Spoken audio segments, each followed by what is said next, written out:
মই দুবাৰ তাক কৈছোঁ, নিজে ফিজিকেলি গৈ পেলাই কৈছোঁ আহকচোন।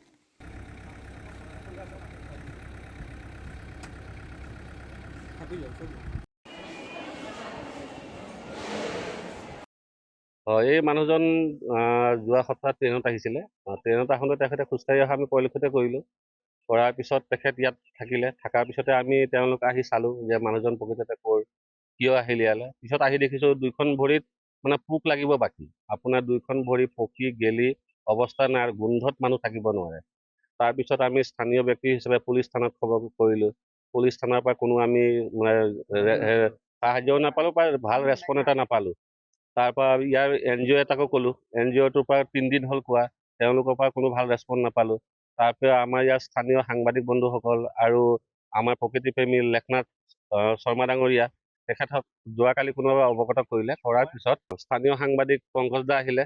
আহি পেলাই আজি দেখিলোঁ তেখেতসকলক খোৱা বোৱাও কৰিলে, নিজেই হাতেৰে ঘাঁহ চাহ চাফা কৰিলে।